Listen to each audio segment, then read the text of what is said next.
Stock మార్కెట్ల పతనానికి break పడింది. దేశీయ స్టాక్ మార్కెట్ సూచీలు భారీ లాభాల్లో ముగిశాయి. ఇరాన్పై దాడుల విషయంలో అమెరికా అధ్యక్షుడు ట్రంప్ 5 రోజుల విరామం ప్రకటించడం స్టాక్ మార్కెట్లో జోష్ నింపింది.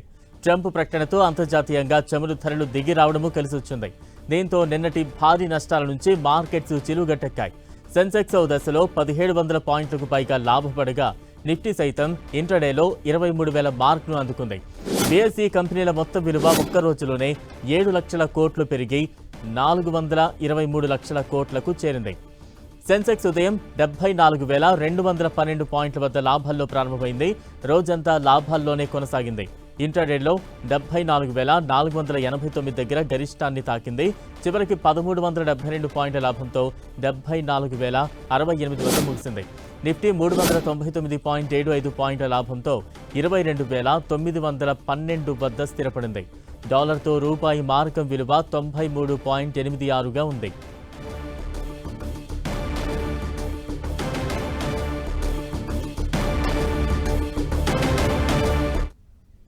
మార్కెట్లో అయితే జోష్ కనిపిస్తోంది. మరింత విశ్లేషణ అందించేందుకు మార్కెట్ ఎక్స్పర్ట్ ప్రభు గారు అందుబాటులో ఉన్నారు. ప్రభు గారు నమస్తే అండి. నమస్తే సార్. రైట్, అంటే మార్కెట్లో ఈ జోష్కి కారణాలు అంటే ఏం చెప్తారు?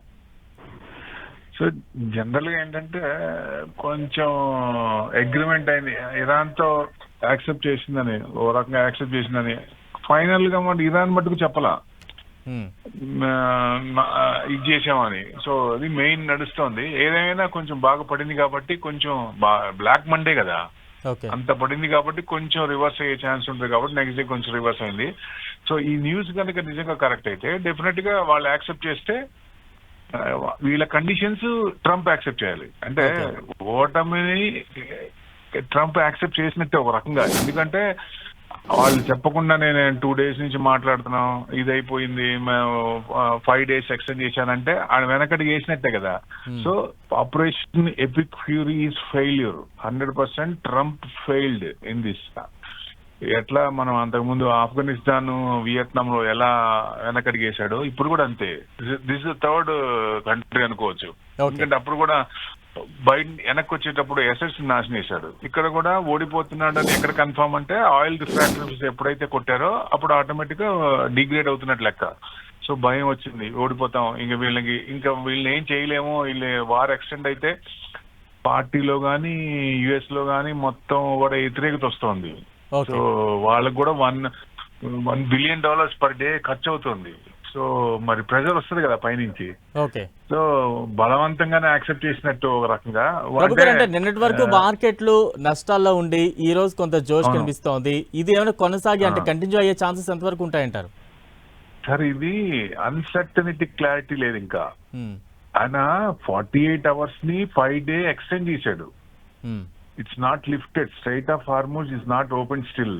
It has to open at any cost. అది ఓపెన్ అయితేనే మనకి క్రూడ్ పాస్ అవుతుంది, ఫెర్టిలైజర్స్ కానీ ఎనర్జీ ప్రొడక్ట్స్ కానీ. ఎందుకంటే యుద్ధం అనేది నడుస్తూ ఉంటుంది. ఇప్పుడు అంత కష్టం, రావణ కష్టం ఇప్పుడు కాలుతూనే ఉంది కదా, రష్యాను యుక్రెయిన్.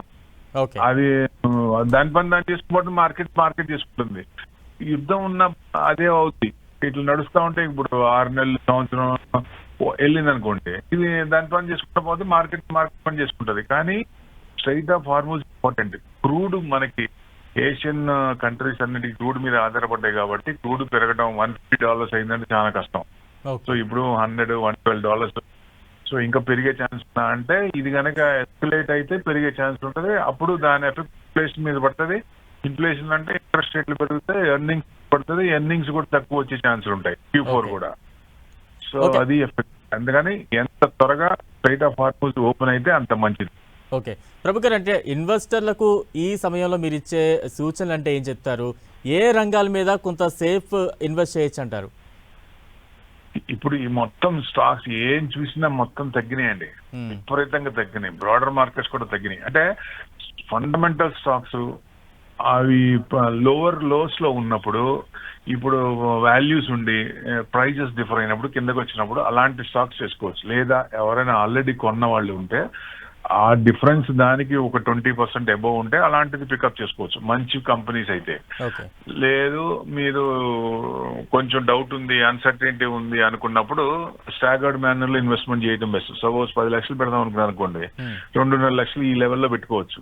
ఇంకొంచెం ఒక 5% ఇంకో పడితే ఇంకొక లెవెల్లో పెట్టుకోవచ్చు. ఇంకో 5% అంటే ఇంకో 2.5. అప్పుడు ఏమవుతుందంటే ఎక్కడో చోట సపోర్ట్ తీసుకుంటారు కాబట్టి మనం ఇప్పుడు ఫస్ట్ లెవెల్లో తీసుకుంటే వెల్ అండ్ గుడ్, 2.5 పెట్టాము సంతోషం. సెకండ్ లెవెల్ తీసుకుందంటే కిందకి వస్తున్నాయి, మంచి రేట్లు వస్తున్నాయి, 5 లక్షలు పెడతాం అట్లా. సో ఆ లెవెల్లో ఒకేసారి పెట్టకుండా అలా చేస్తే మంచిదని ఉద్దేశం అండి. రైట్. థ్యాంక్ యూ ప్రభు గారు.